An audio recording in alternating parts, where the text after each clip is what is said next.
we can be sure of anything, it's that life is a cycle of ups and downs, booms and busts. The movie industry is no different. Some years are flush with great films, veritable jungles vibrant with fascinating forms of life, while other years are cinematic deserts with vast landscapes of nothing. The 2 years most often mentioned as the greatest for film are 1939 and 1976, and they are most definitely incredible years. The former is usually named the greatest, and it's easy to see why. 1939 gave us Gone with the Wind, The Wizard of Oz, Stagecoach, Mr. Smith Goes to Washington, and Wuthering Heights, just to name 5. As if that weren't enough, the year also gave us Goodbye Mr. Chips, Of Mice and Men, Ninotchka, and Dark Victory. It's hard to beat. But then there's 1976, which gave us Taxi Driver, All the President's Men, Network, and Rocky, not to mention Carrie, Marathon Man, and Bound for Glory. And it still might not be as good as the year before, when 1975 featured Jaws, One Flew Over the Cuckoo's Nest, Barry Lyndon, Dog Day Afternoon, Nashville, and Amarcord. We were spoiled for choice. While 1994 and 1999 are also noted as great years in film, and they were, the argument here is that 2007 was the best year we've seen in cinema since 1976. The fun, of course, is making choices, defending them, and opening things up for discussion and friendly debate. With that in mind, we open with 10 honorable mentions, in alphabetical order, followed by the 5 best films of 2007, ranked. You may disagree with the choices, but one thing is sure, we may never see a year like it again.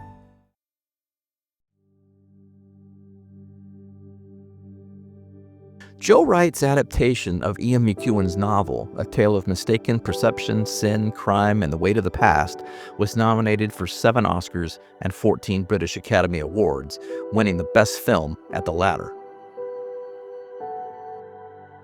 Director Sidney Lumet's final film is a dark family drama in which 2 brothers scheme to rob their parents' jewelry store.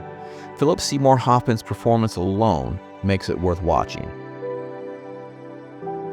Todd Phillips may have given his Joker sequel the subtitle Folie à Deux, but if you want a truly harrowing exploration of the psychiatric disorder, in which a delusional belief is transferred from one person in a close relationship to another, director William Friedkin, yes, he of The Exorcist, crafts a psychological masterpiece from Pulitzer Prize winner Tracy Letts's play.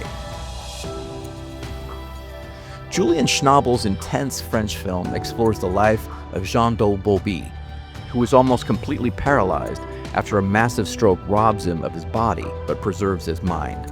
It is a brilliant exploration of regret, hope, and how we're all trapped in some way.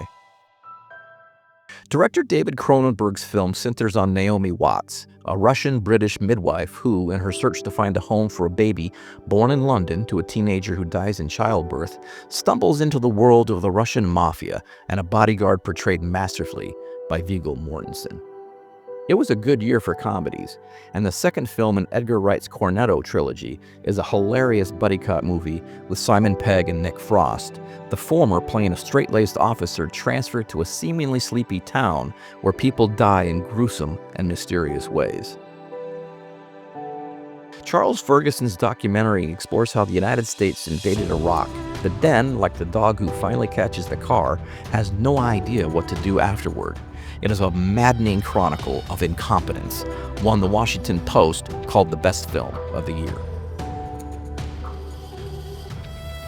Brad Bird's charming Pixar film focuses on a rat with an elevated sense of cuisine who dreams of becoming a chef, something he achieves by befriending a low-level kitchen boy in a top Parisian restaurant. Pixar at the top of its game. The plot is nothing special. 2 high school seniors who want to party and lose their virginity before graduation. It's the crisp, semi-autobiographical writing by Seth Rogen and Evan Goldberg, combined with performances from Jonah Hill, Michael Cera, Emma Stone, and Christopher Mintz-Plasse that moves it to a whole different level. The film, formerly titled Sweeney Todd, the Demon Barber of Fleet Street, is the darkest musical you'll ever find. Stephen Sondheim's dissonant tonality and brilliant lyrics tell the story of the murderous barber seeking revenge, with Johnny Depp turning in one of his best performances as the title character.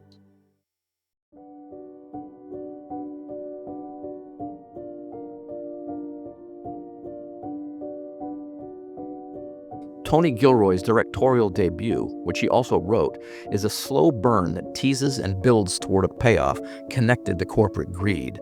The great thing about this film, and about all of the films in the top 5, is that it isn't afraid to take its time, develop characters, and treat the audience as patient, thinking adults. Every one of them unfolds as films did in the 1970s, when movies aimed at grown-ups was the norm. George Clooney turns in an Oscar-nominated performance as the title character, a lawyer and firm fixer who can't even fix his own messy life. Tom Wilkinson is in top form as a brilliant lawyer suffering from mental illness, while Tilda Swinton won an Oscar for her performance as a corporate attorney. If released the following year, it's probably the Best Picture frontrunner.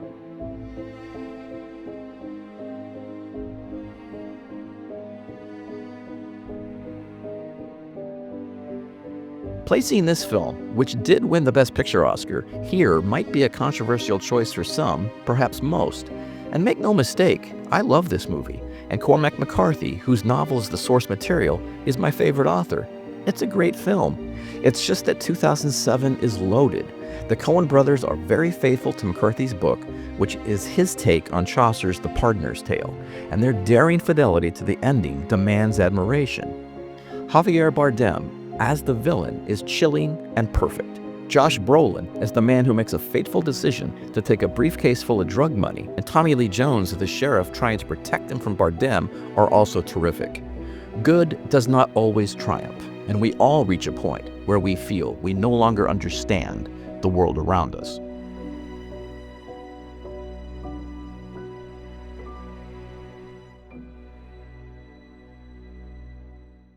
David Fincher's magnum opus polarized audiences and critics upon release, but has since come to be viewed as a masterpiece. The technical brilliance of Fincher's direction and Harris-Savides' cinematography is mesmerizing. It is a tale of obsession and the toll it takes upon those who engage in it. Careers are lost, relationships are broken, and in the end, the killer is never caught. The filmmakers, participants, and we are left only with conjecture and our best guesses. One of the most notorious serial killers in American history is never caught and brought to justice. The story and the fallout are as dark as the film itself, which immerses us in the 1970s and never lets us leave. Haunting.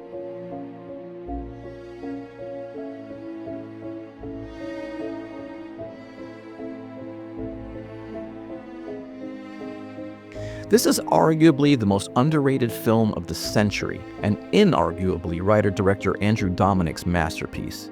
Roger Deakins' cinematography is nothing short of breathtaking.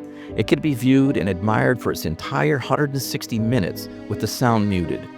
It might be set in the 1880s, but the themes are modern and disturbing, focusing on our American obsession with fame and how that obsession often turns violent.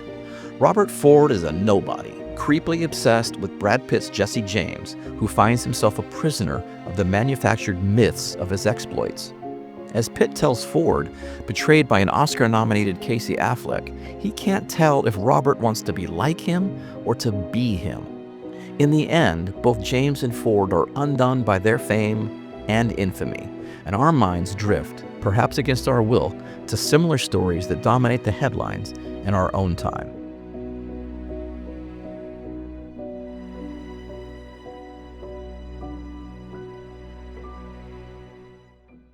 If Orson Welles' Citizen Kane is the great American film, the cinematic analog to the great American novel, then Paul Thomas Anderson's masterpiece is the 21st century equivalent.